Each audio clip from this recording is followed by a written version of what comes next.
All right. Good afternoon and welcome to our last Hawkeye Parent and Family webinar of 2018. My name is Lisa Kelly and I work here in the Office of Academic Support and Retention and will be the moderator for today's webinar. We hope each one provides you with up-to-date information that may apply to your students' transition here to the University of Iowa. We know that parents and family members play a vital role in student success. We hope that these webinars provide a platform for us to provide you with resources that help you support your student in their success. If you can't attend every live webinar, we do record and post them later on our website and YouTube. For more information, please visit parents.uiowa.edu. Each webinar has a short presentation and then a question and answer portion, where you can get your questions answered by our campus experts. Today's webinar is Homeward Bound, Managing the Winter Break Transition and Proactive Planning for Next Year. We are very lucky to have a wonderful campus partner here with us today. Maureen Schaefer is a Senior Associate Director in the Academic Advising Center. She will share information that will help you and your student manage their transition home, make the most of their first winter break, and think ahead to their second semester. I'll turn it over to Maureen. Well, good afternoon, everyone. I'm happy to be with you today to talk about what's happening next for your student in their journey at the University of Iowa.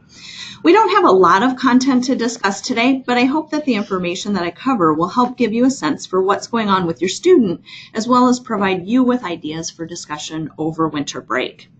During our time today, we'll talk about a few topics related to next steps, such as how the semester wraps up and what you can expect over winter break. And then we'll spend some time talking about preparing for the spring semester. It's an exciting time as students wrap up their first semester of college and head home. There are a few things for you to know related to the end of the semester and how grades work. You likely know from your student that today is the last day of class for the fall semester, and finals are next week. Finals will be completed on Friday, December 14th. The last day for professors to submit their grades is the following Wednesday, December 19th. Students' end of the semester transcript will be available around December 20th or the 21st. Students will check their grades on their MyUI account. As you can see from this screenshot, the tile menu displays a few options for grades, one for grades and one for grade report. Prior to seeing their final grade report on the 20th or 21st of December, they can click on grades to see their projected grades from fall. When professors submit final grades, the grades show up on this grade screen right away. Students might start seeing these as early as finals week. This is simply a listing of the grades that have been reported, but students do not see their grade point average or any of the other information that's on their final grade report on the grade screen. They have to wait for final grades to see that information on the grade report screen. When your students get their grades, they may or may not be happy with how things turned out in the fall. I suggest inquiring about how they feel about their grades and asking what they have learned this semester. No matter what their grades are, they've certainly learned a lot and will approach their academics differently in the spring semester. It might be interesting for you to have a conversation with them about that. Some questions to consider asking are, what did you do well in your first semester? How did you keep up with your classes? What will you do again in spring? And what might you change for spring? What I like about these questions is that they focus on student behavior and the connection to academic success. I have found that students who have done well don't often think about the behaviors that have contributed to them doing well, and your questions will help them to process this experience a little more and encourage them to continue with some of the same behaviors in the spring, even if they have some changes to make. Students who didn't do as well as they hoped can also benefit from thinking through what they learned and what they will change for the future. Be sure to congratulate your student on what they did do well in the fall and what they learned from the experience. Finishing the semester is an accomplishment in and of itself, and I think that kids appreciate that positive feedback from their parents. Now, I want to mention a few things that could be noted on transcripts depending on how students' grades turn out in the fall. Grading policies do vary by college, and what I'm sharing now is for the College of Liberal Arts and Sciences because that's where the vast majority of our undergraduate students fall. If your student is in a different college, they will need to inquire about the policies of their college. First, we have Dean's List. Students in the College of Liberal Arts and Sciences who earn a 3.5 or higher on 12 or more graded University of of Iowa hours will have a Dean's List notation on their transcript. That's very exciting, and we always love to congratulate students who are in that range. It's not an easy thing to accomplish. And on the other end, we have academic probation. Again, this varies by college. The College of Liberal Arts and Sciences requires students to have a 1.85 or above to be in good standing if they have 29 or fewer hours. This means anything below 1.85 is considered academic probation. Students who have 30 or more hours need to be at a 2.0 to be in good standing, and anything below 2.0 is academic probation. We've been told that these two notifications, both Dean's List and academic probation, may not be on their grade report right away when grades are posted. So students who think they could be in the range of either one of these should check their grade report on or after December 26th to make sure. And as a side note, academic probation in most colleges means that students have a semester to raise their grades to good standing. And if not, they could potentially be up for dismissal in May. We do a lot of outreach to help support our struggling students. So please encourage your student to be checking their university email over winter break, as advisors and offices will send outreach to them by email. So as we are talking about planning for the spring and thinking ahead, it's nice to see a picture with green grass and a bright blue sky, especially because it's 24 degrees in Iowa City today. At some point over winter break, you'll likely be talking with your student about their plans for spring and how they're going to set themselves up for success. So first, let's talk about classes. The choices that they make for their spring schedule can be so important in predicting how the spring semester will go for them. As you know, students registered for classes before Thanksgiving break. They may have gotten the schedule they want, or they may be still making some changes. Sometimes students make changes to the times that they have because they're not completely happy, or sometimes they reconsider the classes that they've selected. And either way, changes can be made over break, and MyUI is where they do that. It's not uncommon for students to continue to check MyUI over the break and make some ongoing changes. We find that courses are continually changing due to students changing their schedules, and sometimes departments will add seats to classes. I always tell students to keep checking, and there's a good chance that they'll end up getting what they want. And if they change their mind on which classes they want to take, we always recommend that they check in with their advisor about those changes. After having a semester of college under their belt, students often know more about themselves and their interests than they did when they started in the fall. That's the exciting part of this process as they learn more about themselves. The spring semester is a time of continued exploration as they either confirm that they're in the right major or they continue to explore options. Even students who are certain of their major may be deciding how they want to use their elective hours. We encourage students to use some of the tools we have available to help them with this process. And I want to share 3 important tools for you to know about. The first one is called My Majors. For students who are still exploring, the university just started using a new tool called My Majors. This program asks students to answer a variety of questions related to their interests, aptitude, and personality, and it will recommend their top 10 majors at the University of Iowa for them to explore. If they're interested in taking this, they can contact their academic advisor over winter break. The second tool is one that students can access through MyUI, and it's called Sample Plans. Sample plans allow students to explore majors at the university and see what classes are required for a major, as well as what it looks like in a multi-semester format for any program they're considering. So they can go into a sample plan to see what that major will look like. We're going to change over to MyUI here to show you a real-life example. So when students are in MyUI and they click on Sample Plans, they can get in here and choose the College of Liberal Arts and Sciences. I don't know what's happening. That's okay. And when they click on the drop-down menu, then they will see all of the majors at the university. So first, Oh, it's not showing. oh, it's not showing. Okay. Well, if you can't see it, this is something just for background information for you to ask your student about. But they choose College of Liberal Arts and Sciences or any of the other colleges on campus, and then they'll see a drop-down menu with the majors that are available to them. Ultimately, what happens is that they get to a screen where they can click on that program, and then they'll see a multi-semester plan of how the classes for that particular major will plan out. Are we good? Mm-hmm. Okay. So we're going to look at the one for communication studies and view it, and then we'll see it in the multi-semester plan format for students to get an idea of what that major looks like. So that can be, I think, an important part of their exploration process as they consider majors, in addition to other online resources that they might find on websites. So the third tool that I want to talk about is called MyPlan. And your student may already know about MyPlan from their advisor, as we just rolled out this new tool this fall.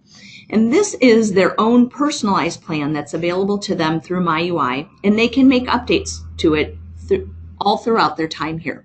Using MyPlan is a great way for them to chart their path to graduation and talk with their advisor about how their long-term plans will fit together.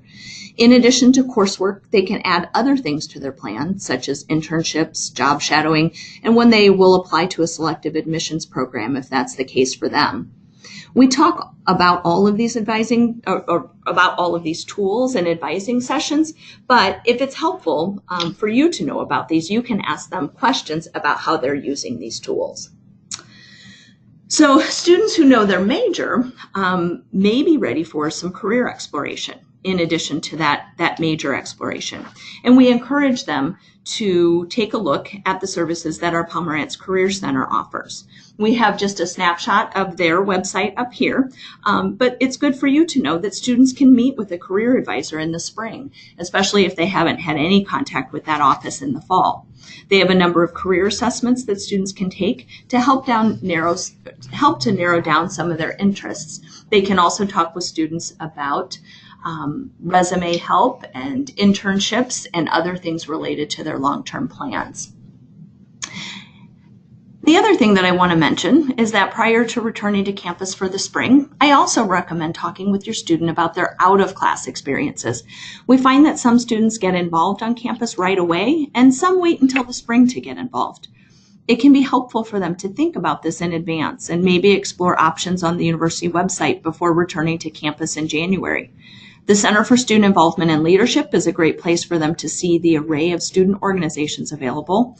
And the Pomerantz Career Center website that we were just on links them to HireAHawk, which is a system that has listings for part-time employment. We encourage students to get involved outside of class, as the learning that takes place through campus involvement and our part-time work is also a great learning experience as they make their way through college. It's good for them to think along the way about their resume and what they will be listing on their resume when they apply for jobs, internships, and other things along the way. It's certainly okay for them to consider their time and how busy they'll be, because oftentimes that comes up when we talk about extracurricular activities, but we also don't want them to wait too long to get involved on campus. After all, their remaining 3 years of college will go fast after the spring semester. And the last piece of advice that I want to share with you as parents is to suggest that you ask your student about the connections they made at the university this fall. I really hope that they can list some important people and how those people enhance their experience at the University of Iowa this fall. Of course, peer connections are an important part of the college experience, but we also want all of our students to connect with faculty and staff at the university. That may be a faculty member from one of their classes, someone in the residence halls, their academic advisor, an advisor of a student organization, or someone from their job. It really doesn't matter as much who the person is, as much as it matters that they're making connections. I say this because we know that the most successful students don't do this alone. They reach out, they ask for help, get advice, and are better connected when they have a support team. Your student will also likely find that in the future they will need references, maybe for a volunteer experience or an internship or a job. And getting to know faculty and staff now can help them have people they can turn to for references in the future. And before I turn it back to Lisa for any questions, I want to make sure that you know that we are here over break. Students get a nice month off, but offices are still open with just a few days off for the holidays. If you or your student might have questions over the break about their grades or classes or their plans for spring, please don't hesitate to contact us. Many of the advisors in my office at the Academic Advising Center take some time off over the break. I would say that's probably the same for other offices on campus, but students can check our online scheduling system or call the office to find out about their advisor's availability over break. And there's always someone in the office if a student's advisor is out and they want to talk with someone right away. We would much rather get questions answered over the break so that when students come back in January, they feel ready to go for the spring semester. So that is all that I have for you today, and I appreciate you being here and listening. Great. Thank you so much, Maureen, for all this great information. We'll now move on to the question and answer portion of our webinar. Please remember that our presenter can't answer questions about your specific student's experience, but she can provide information that may be helpful in guiding your student. If you have a question, type it into the question box on the side. We'll then read the question so all participants can hear, and then Maureen will answer the question. If we're unable to get to your question during the webinar, we'll follow up with you via email. So we'll just take a second to your...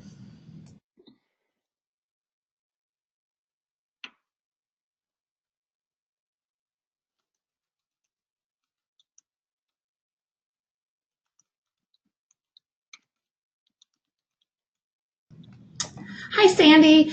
We know these webinars are great. We're kind of transitioning to possibly another office for the webinars. So for the spring semester, at least, we are canceling what we had scheduled. That doesn't mean they won't ever come back, however. Okay. Another question, if a student's on probation, are there classes or anything they can take in the spring to help with academic success? Absolutely.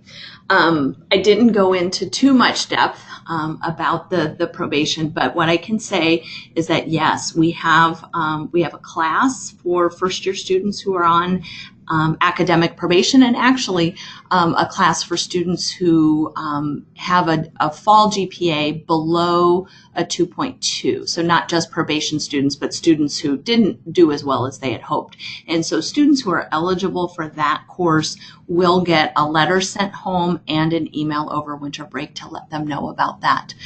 The Advising Center also does a lot of outreach to students on academic probation, and actually we have a required meeting for students in the first couple of days of the spring semester so that we ensure that students come in early to know kind of what their options are and what they can do to improve in the spring. So lots of resources available, and that information will be sent to the appropriate students. Okay. How soon or at what point in the academic career do students typically do an internship? Talking about a freshman, is a summer internship or an internship during the school year be good, or is freshman year too early? Kind of what's the timeline for that? Yeah, that's a great question about internships and when. And there's really no set answer to that.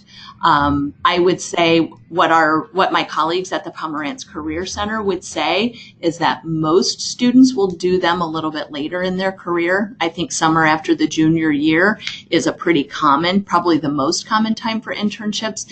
But we have students doing internships at any point during their academic career. So if your student is a first year student, it's not too early to have them talk to somebody at the Pomerantz Career Center about internships and when it might fit into their plan.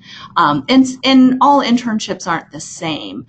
Sometimes students can make a connection back home and just get some exposure to a place of work that might be of interest to them when they graduate, and then they might do something again in their junior year. So talking to the Career Center about that is definitely what I recommend, because we don't really have a set time for that. It's a good question. Do all students see their advisor before registration every semester? That is a great question.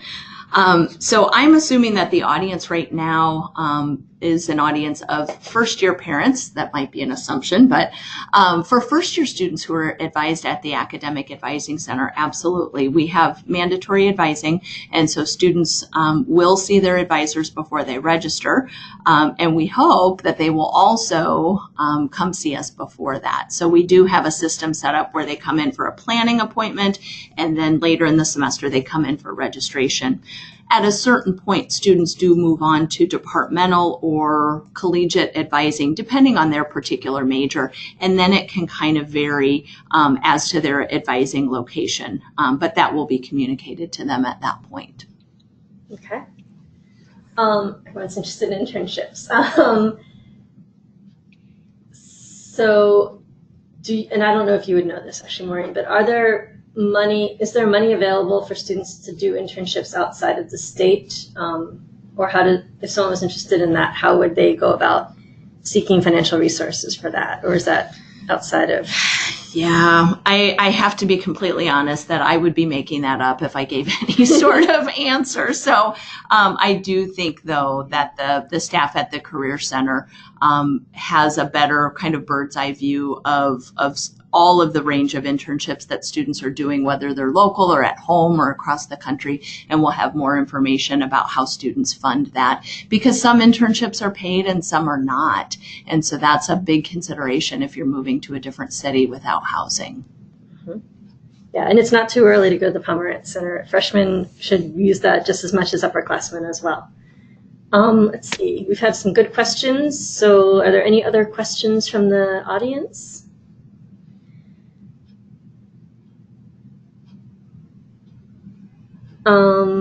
I guess one other question. So kind of thinking about transitioning back to home, do you have any advice for kind of if my student doesn't do particularly well this semester, in addition to the questions you gave, but how to kind of have a good conversation about what to do moving forward? And let me clarify, that was for if things didn't go well? Yeah.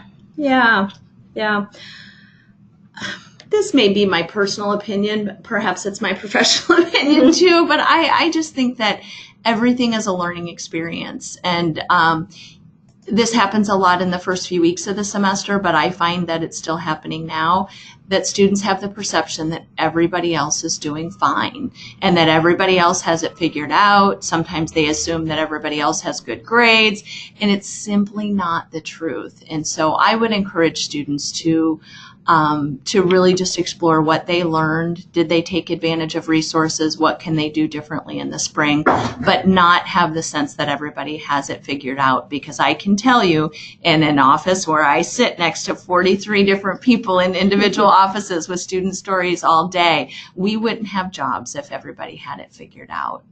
Yep. Well, this is a good question. So this person's daughter was moved from the AAC to departmental advising because she'll be in her major. What is the difference between these two kinds of advisors? Absolutely. So because we have a two-tiered advising system, students will at some point move on to advising outside of the Academic Advising Center. For a lot of the majors, up to this point, it's been when a student earns 24 semester hours that they move on to an advisor in their college or department.